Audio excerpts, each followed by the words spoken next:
Okay, I believe it is time to start our meeting. We'll wait for the last members to come inside. Okay, is that better? Maybe I should take that. Maybe I'll take this microphone into my hands. My voice is not projecting very well. Agenda item is to pledge allegiance to the flag. Please.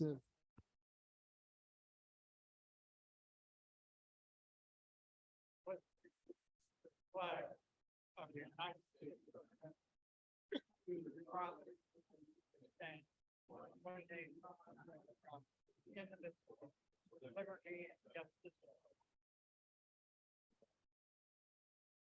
Thank you. Okay, so with that, I'll open the meeting today. General meeting, as I said, Carl, our president, is unavailable today. So he asked me to stand in for him. I'll try to do a good job. So the next would be to establish a quorum. And for that, I'll ask Jean, our secretary, officially. Excellent, thank you. Then we need to approve the minutes of the previous general meeting. So for that, we need to put up a vote. I believe Scott will be doing this for the online version, and please raise your hand if you approve. Oh, so thank you. All right. Okay. Okay. I think that was convincing. Somebody needs to click on some.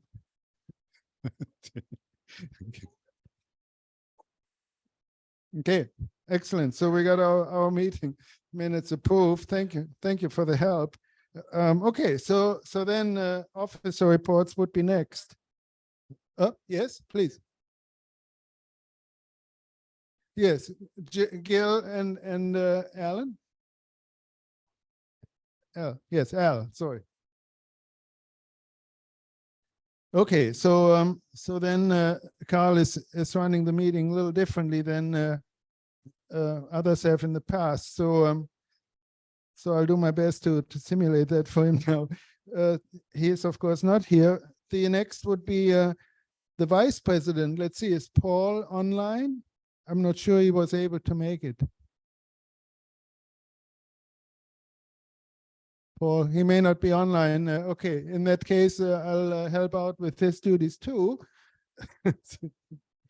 And his duties usually are to introduce new members. We have one new member that was already approved, pre-approved by the board. We have had a second one too, but John couldn't make it today, so we'll have him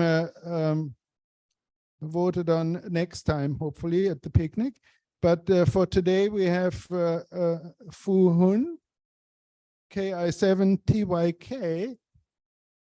His application form is here, redacted, some personal information. But in any case, he has been active in terms of visiting, taking part in the meetings here, and also he was out at field day and had a great time, I understand. Would you like to come up and tell us a few things about yourself? Okay. No need to be nervous, actually.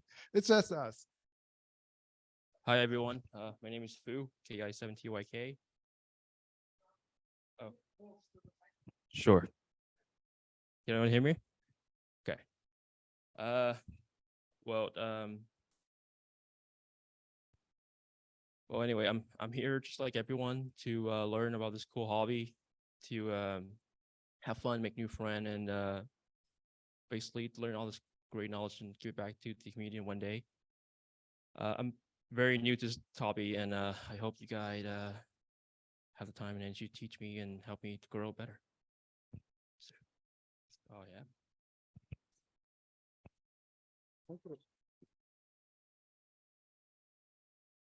Okay, thank you. Does anybody have questions for Fu?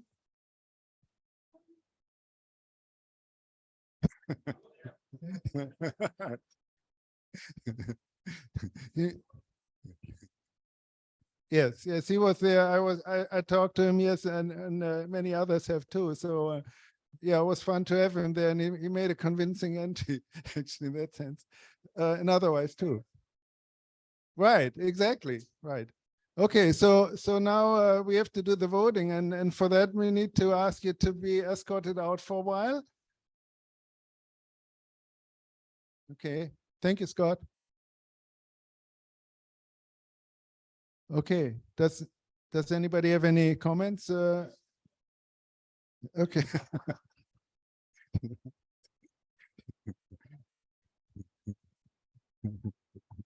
Not enough gray hair. Okay. Hmm? Oh, I see. Mike said he's too young to join the club. So, Daniel?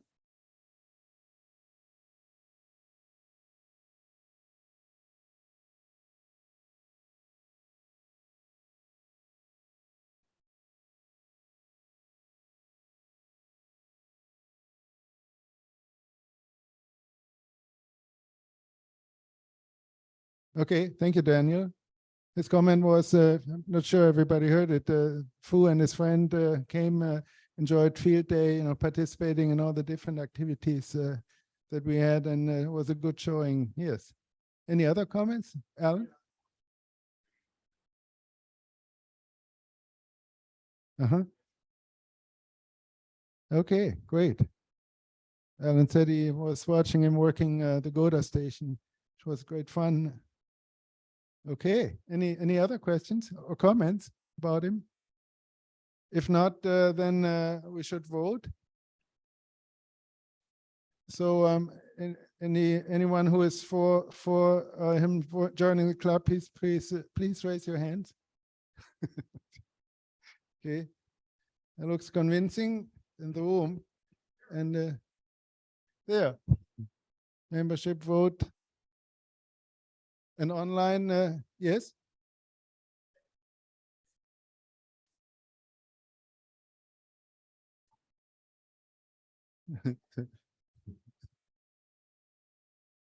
Okay, 100%. Okay, all right. So he was voted in. Let's see, Scott. Can you let Scott know to bring him back in?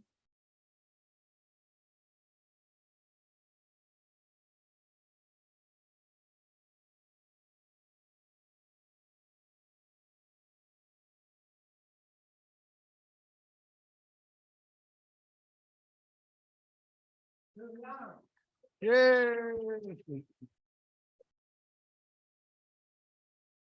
Okay, congratulations, Fu. And so all you need to do to be completely official is see Scott to pay your $12.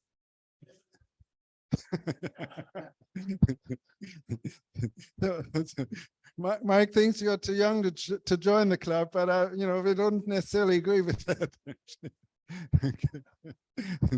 No, we need we need to rejuvenate our club, that's for sure. And thank you, Fu. He asked me actually. Hmm? Yes, exactly. Right. Perfect. Right. Okay. So with that, we are done with the vice president chores. Next, the secretary, Jean, do you have anything for us? No. Okay.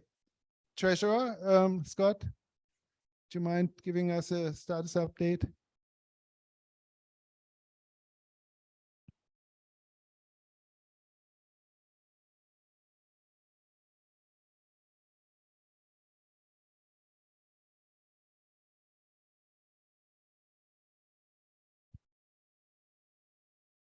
Our current membership is 303.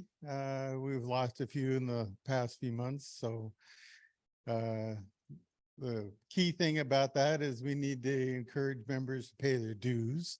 And that is available online through PayPal and Square and now Zelle.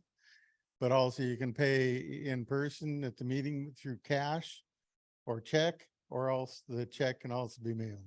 So please send me your dues. And if you have any questions, please come and see me. And all this information is available on the website under membership. Thank you, Scott. Okay, speaking of financials, you saw the note that Carl put into his little write-up in the newsletter. We have been at the board level discussing our finances for the club, and as you know, everything is getting more expensive, but our membership dues have been held at $1 per month since the beginning of time, as far as I know. Actually, I was still in high school probably when that started. Right. See, so back then, what a gallon of gas was 25 cents or so, or something, right? So you can see that there's a problem going forward, because we need to be able to finance our activities and keep the repeaters alive, and picnic and field day and whatnot, other expenditures. So the board has asked Scott to come up with a projection of what our likely expenditures are next year, even though we're not due to come out with the 2024 budget. That'll happen in December, but we want to get an early start on seeing our projections, and then make an informed proposal to you all as to what we should do to raise the membership fees, and also work on the revenue stream for the swap meet, right? So the board will make a proposal, but you all have to vote on that eventually when it comes to that. Just want to give you a heads up for now. Okay, so that's about the financials.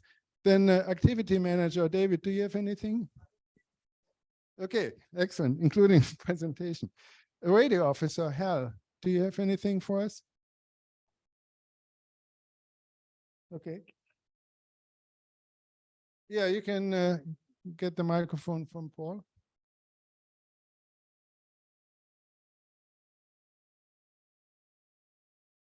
Yeah. So everything's going pretty good with the repeaters up on Tiger Mountain. We're getting up steam here to get together and start planning some direction for what we're going to be doing, and adding some features that have long been wanted and things along those lines. Now that we have there's internet available up there, so we do need to make some interfaces with our equipment in order to do that. The 2-meter runs. And we're also going to be deciding what else we're going to be doing with the other equipment. We have up on Tiger Mountain from 2 meters through 1296. So some of them are still under the call sign of WA7HTJ or HJR. Let's get those two mixed up. That's about Barry Simpson was WA7HJR before he passed away. And he was very instrumental in putting together all the equipment up on Tiger Mountain and up on Gold. They have the second repeater side up on Gold Mountain. So all that was turned over to the Mike and King Club in December, and the lease was transferred and such. So we are now in the process of looking forward to doing some upgrades for some equipment up there. Yesterday, I took my first trip to Gold Mountain, which is over on the Kitsap County area, Belfair, kind of north of Belfair, so to speak. It's not very high. Well, it's not as high as Tiger Mountain. Tiger Mountain's 3,000 feet. It's of course located on the east side of the valley. Gold Mountain, though, is about 1,700 feet. And we have a very, very nice, large building compared to our location on Tiger Mountain. The building up there is very, very large and used to be full of radio equipment. And I've got some pictures I took on my camera, and I'll maybe put them in the relay for next month. But right now there's very few amateur repeaters in there. There is some Puget Sound Light and some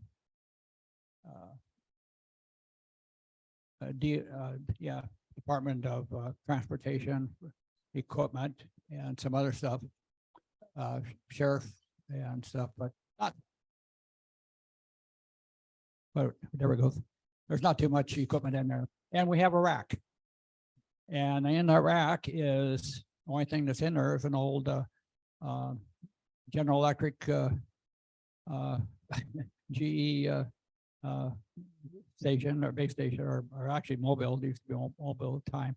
And it was used as a link between Tiger and Gold Mountain.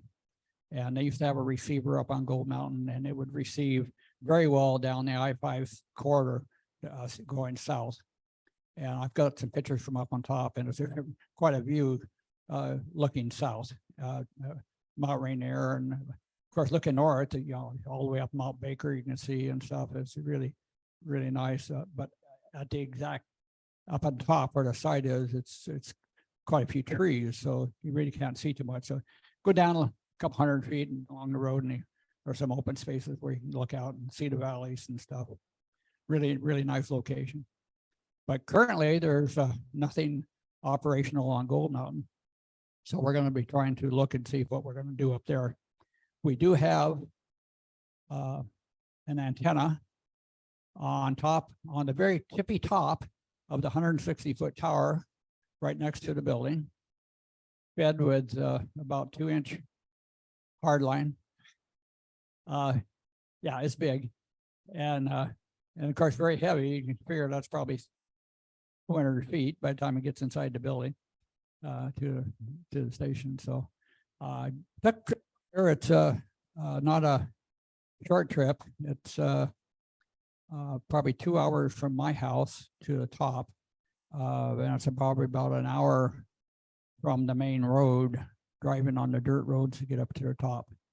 So, and I officially have the keys. So just like make a report that we're progressing along those lines, and we'll see where we go as the summer goes on and see what we start getting incorporated. That's all I got. Thank you, Al. I have a question. George, 87G. Okay, we got a question here. Al, go ahead.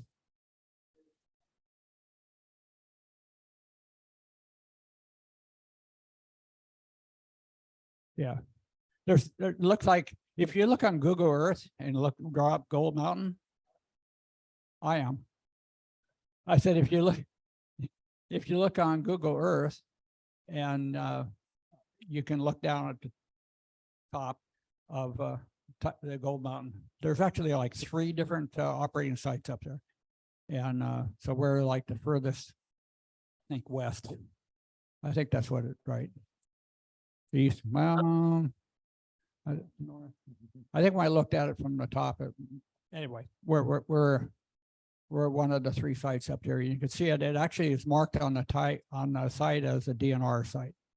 If you look on it, it comes up. It says DNR site on Google Earth, and so you can see that. Somebody on.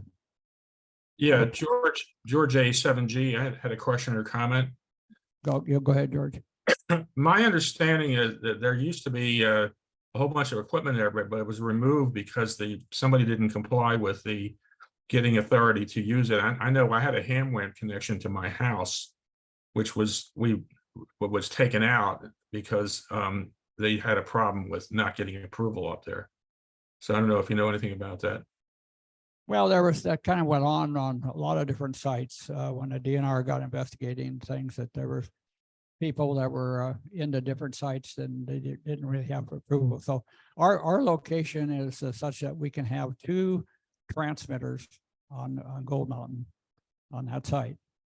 So if we have ham-WAN come in with us, they will count as 1, and then a repeater will be a 2, or we could have 2 repeaters. So it's a thing we'll be looking at. The little different circumstance over on Tiger Mountain, in that we actually own a building on Tiger Mountain. Just comment. If you can get ham-WAN in there, we're much appreciated. Because it's something we found very useful in Seattle, but because it's got great path our direction. But I don't know if that's possible or not. Just suggestion. Yeah, there's really not much in there right now. So as far as any other repeaters, I don't know, I know that some of the stuff that was in Bob's site was ham-on. And that was taken out because they didn't really have permission to be in there from DNR. So they had to take that out. That's all I got.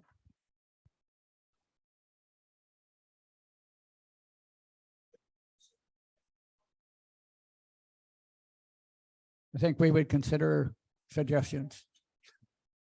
Yeah, we can look at suggestions as what we want to do in different areas and what repeaters and what we can get frequencies for. One of the things that we want to look at as for of all of our repeaters is doing everything we can to promote MCOM, and that will go a long way with the state. So and our billing. So it's that is something that we need to promote heavily in our club, on our website, and on our usage of all of our repeaters and stuff for MCOM. Hey, Hal. Yeah. This is Tim, K7QMI. Got a question for you. Is that do you know if that's the same site where the old 88 machine used to be located? Which one? 2888. I don't really know. Okay. Just I thought don't- I'd ask. Yeah. And what's a good frequency for 2 meters for you guys these days? I'm way out of touch. Okay. Yeah. Right now, there's not really much in the way of ham radio in there. I think Cape. No, I mean on your for Mike and Key, what's a good Oh. No, not 88. I think no. on Tiger Mountain, there's a couple other sites up there that were owned. One was owned by John Marcinko, and he had some equipment in it. And there's another one that was. Well, I'm asking for just something that Mike and Key Oh. runs. Yeah, our repeater 146.82. Okay, and does it have a PL? Yep, PL is 103.5. Okay, thanks. If I ever get my radio to work, I might try and get up there sometime. Okay, thank you, Hal, for your report. All right, so regarding essential committees, I talked to Tim this morning about the awards that are supposed to be handed out at the a picnic where we have our next general meeting. Scott already ordered the awards and has them all stashed away for now. We're still looking for somebody of the awards committee to present these.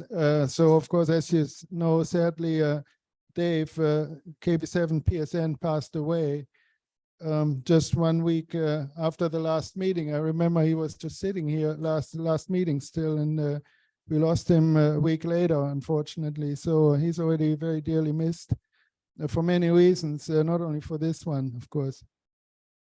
Okay, so then let's see. Is there anybody from the trustees to report on any of the standing committee liaisons? Is there anything we need to know about? Ash, yes. Ah, okay. You can also use this one, whichever.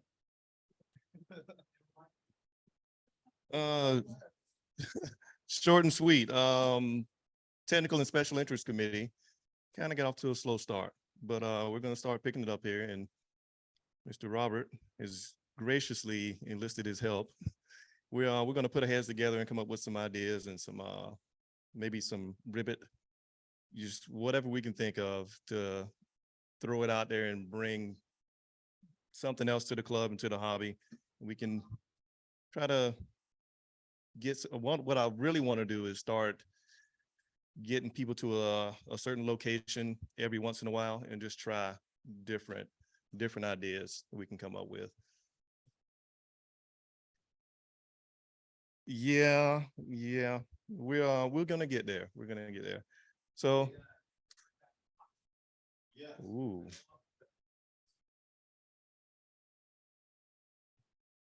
We'll see what we can do. So what we're gonna, I'll get with Robert and we're gonna put some ideas together. And then I'll post it on the group's IO. And we'll probably announce that in the next meeting we have. So from there, that's where we are. Yes, sir.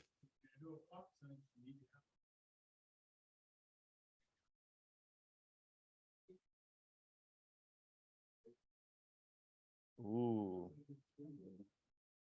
So he says in order to do a fox hunt, you need to know how to build a metal tape antenna or a tape measure antenna, which I think I've got a few tape measures at home that aren't the standard. So yeah, we can do that.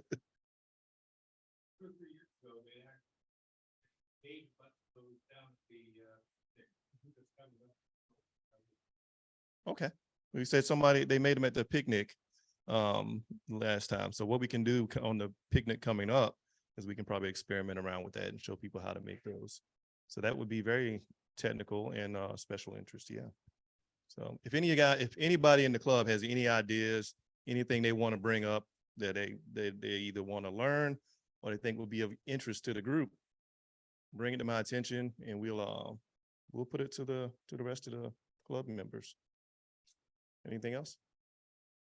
All right. Thank you, guys. Thank you, Ash. Very good. Excellent. All right. So let's see. So I'm the liaison to the membership committee. So we already mentioned David Smith is passing, sadly enough. And there was a memorial service that some of us attended to honor his life. But also we had some other sad news this week. This past week, DB Baker, Whiskey Alpha 3, Delta Bravo also passed away just a few days ago. And WA3DB, he was known as DB on the air as his first name. He was very active with the Lake Washington Ham Club. And but he was also a member of our club here. So and Ivy kindly already ran the silent key ceremony on the air for him last night at the beginning of her social net. All right. So yeah, sad, very sad to lose one member after the other. Okay. So otherwise, that was it, I think, for the standing committees. Regarding events, David, would you like to summarize anything about Field Day? Mm-hmm. Yeah, I got to go up in front. Got to steal the show. So first, I wanted to thank everyone who attended Field Day, and especially my band chairs and Chuck and too many people to name. So I'm sorry, I won't try to name everybody because I will leave somebody out. Please, I remember you all fondly. Thank you so much for your help. It was an amazing event. We had a lot of people turn out. We ran our whole 6 Alpha operation. We stood up all the towers. CW Beach did their thing. It was great. We didn't do VHF this year, but that's fine. Manfred also ran satellite, which was amazing. It was really nice as the Field Day chair to not have to worry about somebody making the satellite QSO, because I think Manfred made one like in, I don't know how long into Field Day Manfred was before you made the satellite QSO. Not very long. So it was great. So we've submitted our entry. I just want to give you guys like the quick summary. So we scored a total of 18,706 points for the club operation. So that won't include anybody who did their own Field Day and submits their results with our group club name. So if you did Field Day at home and you kept logs, please submit it on the online form. It's not that hard. All you need to do is make a dupe sheet from your logging, just a list of call signs on bands, super easy. If you submit that, you Mike ampersand key ARC as your group name, not Mike and Key, because there's actually another much less important Mike and Key in like Minnesota somewhere. Don't use them, but it's Mike ampersand key ARC, capital A, capital R, capital C. So if you can submit your results, that'll be great.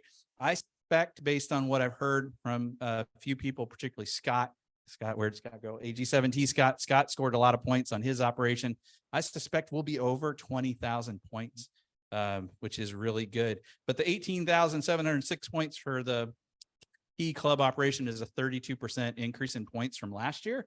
So that's a pretty big deal.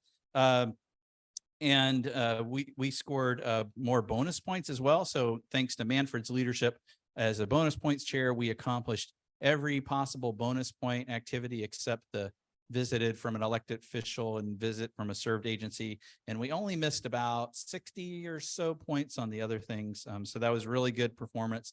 And then also special thanks to George, AE7G, who ran the GOTA station again this year. Thanks to George for really leaning into GOTA and just driving his volunteers and running a great station. GOTA, the rules changed this year for GOTA, so there were less restrictions on how many contacts we could do. There was a bigger multiplier for GOTA, so George really capitalized on that. The GOTA station scored over 5,000 points this year. That's 10 times what it scored last year. So it's just amazing. So yeah, thanks to George for that. It's really got me, assuming that rule stays the same, it's really got me thinking about changes we might make to our field day site to try to make GOTA even more prominent and kind of pull more people into the GOTA station if we can, because I just think it was great. We get more points for every one of those visitors, and we didn't max out on the visitor points. We did really well though, so no complaints there. For the non-GOTA stations, we had a total of 6,598 contacts. That's actually up 8% from last year, which is amazing, especially considering that 40 meters, poor Dean, the band conditions were terrible for 40 meters. So 40 meters underperformed, unfortunately, not for a lack of trying on Dean's part. However, that was made up by the fact that the digital station, so Mike Deal, N7URH was our band chair. Digital scored roughly 2 times as many points as we did on the digital station last year. That's a huge opportunity. He was short on operators, so we didn't run that station as many hours as we could have. And 15 meters, Phil, K7PIA, Phil, 15 meters was open like the whole time, it seemed like. Yeah. So the 15 meter stations had 622 QSOs, which is probably almost twice what it would normally do. It would normally do 300 to 400 in a normal year. And 20 meters, I think, had a painfully average year with 779 QSOs, which was good. But we've had years where they went to 800 to 900.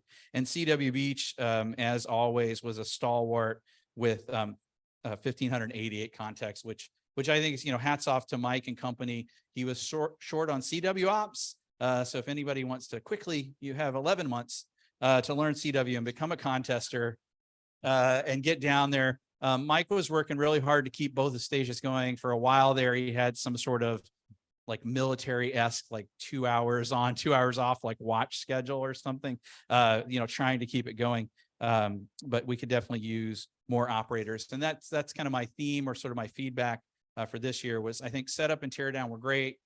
We did a good job. I think we had just enough people, not enough people to make it super easy. We could use more hands as always, but it went well. It didn't take a crazy long amount of time. Nobody got hurt. Nothing serious got broken. We might have tore a hole in one tent, but that's okay. We can fix it. And I wanted to also say a special thanks to Daniel Stevens. Daniel, did he leave? Oh, he might have left. Oh, no, there he is. Sorry, you took your hat off, so I didn't recognize you. So Daniel was my tower climber this year. He had some extra duty because we had a rotor that wasn't working right. So Daniel was sort of spent about approximately 4 times as much time up on the tower as he probably would have in a normal year. So thank you. Thank you to Daniel. I couldn't do it without him. If anybody else is interested in tower climbing for next year, let me know. Makes me nervous when I don't have backup persons. Well, I think Dean can be my backup, but he doesn't really want to be my backup. Yeah, he'll give you lessons. But Daniel did a great job. I love his method for the 20-meter beam. It's amazing. It turns what was usually like this sort of hour-long nightmare into kind of like a 10-minute thing where we all just sort of, it's like Cirque du Soleil only with antennas. I don't know. Yeah, it's pretty amazing. It's pretty amazing. So that was all I had. It was a great year. One update on Fort Flagler. So just two thoughts for y'all. One is there is a chance, I'm not going to say a good chance, but there's a chance the barracks may be back next year. So while we were up at Fort Flagler for the week, we talked to some people. They were working on the barracks. It turns out the barracks didn't have any of the problems that all of you thought they had. So they don't have asbestos. They didn't have lead paint chips. It wasn't any of that. What it was just water intrusion and mildew and mold in through the siding.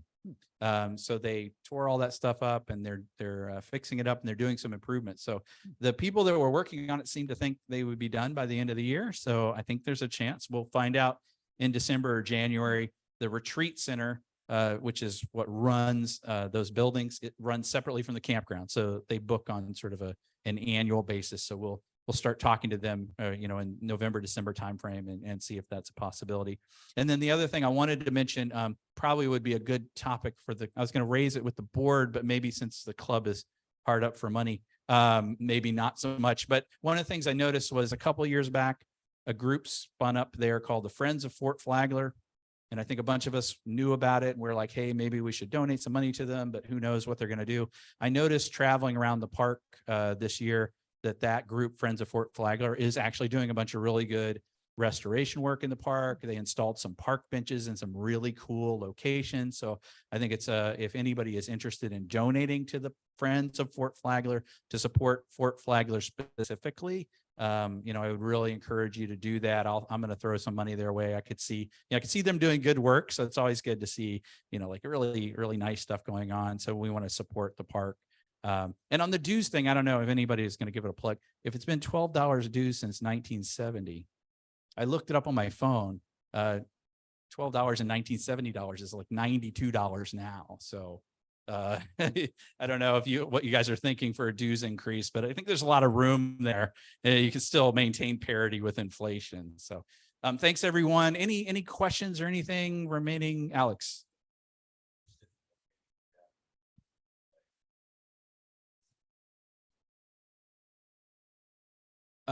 Yeah. So the question is, if someone wanted to donate to Friends of Fort Flagler, how would you tie that to the Mike and Cable? I have no idea. So I don't know. I don't know what I'm talking about. I just assumed I'd find something online. Comment about the dues increase. This is the lowest cost club to which I belong. If you double the dues, it's still okay. Yeah. I mean, $1 a day or something like that is ridiculously low. I've been wondering how you've been able to keep it so low for so long. Well, so I don't want to, I guess, sorry, I guess Manfred, I'll speak to it. I have a little history with the club. I'm not the smartest person here. Generally, the club runs off the flea market. Or swap meet, sorry, for the lawyer. So the swap meet is super important for the club. When that comes up, if you can turn out to support it and help us run it well. Generally, the dues are pretty minimal, right? The dues are pretty minimal. But outside of field day in the past, the club's expenses have been relatively low. So that's how I think the club has survived so long. But now that we own these repeater sites and we have upgrades we want to do, and we have to rent rooms for our monthly meetings, and the cost at the fairgrounds goes up every year quite substantially. So it is probably time. But the reality is, even if we triple the dues, still most of the money is going to come from the swap meet. Yes.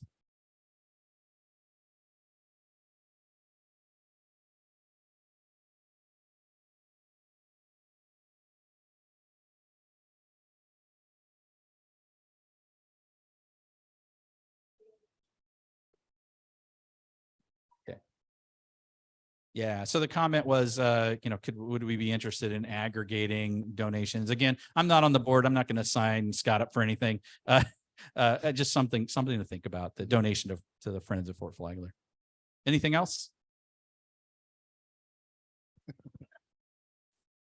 To be on the, no. I'll do one thing. If somebody wants to be field day chair, then I would consider being on a trustee again, but sorry, I'm on a budget. I only can do one thing. Anything else? Okay. Thanks, everyone. Thanks so much, David, for doing a fantastic job at the field day. Okay, excellent. Yes, I'm looking forward to next year already. It's been only a few weeks. Okay, so yeah, so with field day behind us, our next event is the picnic, of course. And Hal, would you like to say anything about the picnic?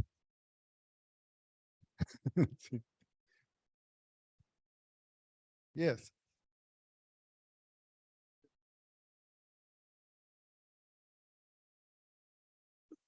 1, 2, 3, 4. Yeah, we're having a picnic. So now that field day's over with, I'll start talking about it. They start asking me about the picnic and, well, actually they ask it every month. So anyway, now that field day's over with, we'll start talking about the picnic. Picnic is the club meeting in August the 19th. And so it's at 5 Mile Lake Park. And it's kitchen number 2, which is at the far south end of the park. And it's away from the other kitchen areas. And if you get there early, there's plenty of parking, and there's also plenty of parking normally anyway, but it's kind of isolated from the rest of them. We got a nice field and stuff we can do things in and be careful, be good. So we'll be bringing hamburgers and hot dogs and all the sort of condiments to go with it. We want everybody else to bring stuff. Mike, for some reason, did not get my input to the relay article. So probably went into a spam folder again. So he published whatever we had last year. So I do not need to know what you're bringing. I'm taking a page out of what they did for a field day. I do not need to know what you're bringing. Yeah, just wing it. Well, I don't pay attention to it anyway, so I don't know why we ever started asking. So just bring something. But remember, if you bring it and there's leftover, take it home. Plus take over a lot of other stuff.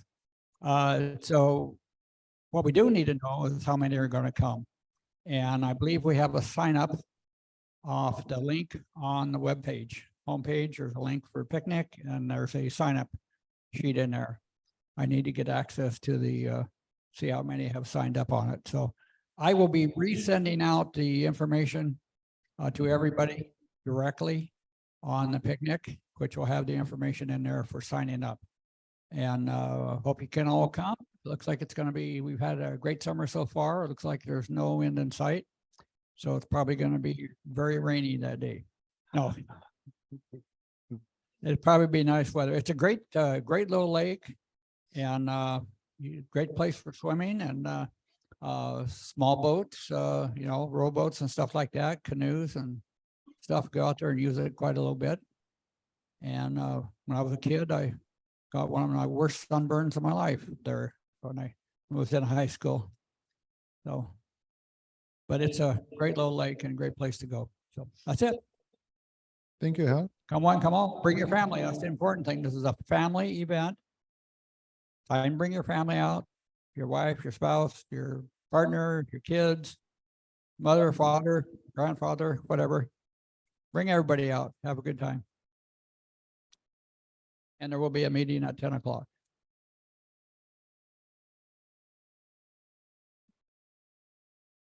Thank you, Hal. And just as a reminder, we will not have Zoom participation next time, right, at the picnic. That's just too complicated to do that on an outdoor event. So please show up in person. That's another incentive. Okay, so I think that was it for the committees. So now we have a question. Is there any old business that somebody would like to talk about? Any old business items? Online? Anybody online? Okay, new business. So Dave, he passed away, and he would have reminded us, for instance, today, that the cornucopia days going on in Kent, and that there would be traffic issues potentially. So I hope you all didn't have to deal with that. But with Dave's passing, he left a huge hole in our club, and one of them is, of course, in the area of IT support. He managed our web pages, emails, all kinds of background processing, and we need to fill his shoes somehow. So the board is looking to all of you to suggest if you have anybody who you might think is capable of doing that job and interested and willing to cover some of our IT support functions. So if you know anybody or if it is yourself, just let us know. You can send an email to president@mikeandkey.org or to myself as COB, chairman of the board at mikeandkey.org, or my email address at ARRL, whichever. I'm sure you'll find a way to let us know one way or another. So that was my new business item. Is there any other new business item? No. Okay. Anything good of the order? Ah. Hang on.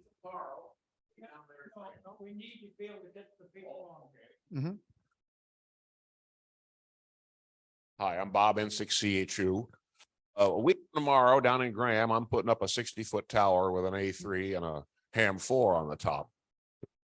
Years or so that I've been a ham, this is the first day I've had to do this. Y'all. There's all the detail in the here. Now that there depends on the RSVPs, so afraid to respond for you next Sunday down in Graham. Thank you. Free beer? Free beer? All right. Okay, thank you. Okay. Great, thank you. Okay, any other good of the order items? Gil? Just a little bit of humor. Okay, I was at a ham radio event. And we all do, we take our walkie-talkies and we talk right here, mic right in front of us, our mouth. We sit in our shack, we get the mic or we get right into the mic.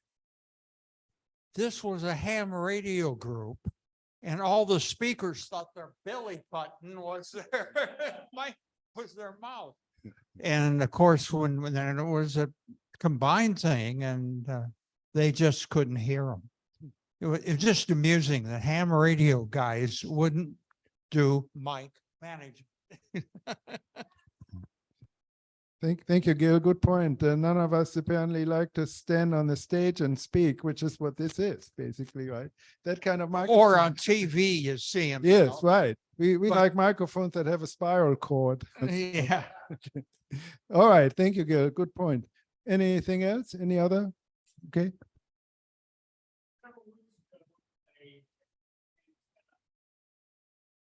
Installed on my house. Start from the beginning. So people gotcha. Several weeks ago, a hex beam antenna was installed at the peak of my house. There were 3 gentlemen from this club that helped out with that. That was John Indris, KJ7, KSX. There was Robert, also from Enum Claw, W7ROV, and Alan Brown, who helped me up on the roof putting this thing together. I believe your code is, your call letters are KK7LUL. Okay, KK7LUL. And these 3 gentlemen, well, John helped me determine that I wanted a hex beam. Robert stood on the ground and basically gave us a support. Shut up. It gave us some support in case we fell to call the ambulance. And Alan came up on the roof and proved that yes, he is a master carpenter. And we installed the antenna. It is functioning well. I'm receiving signals from all over the world. And it is just, I just wanted to thank everybody for giving me a hand with that.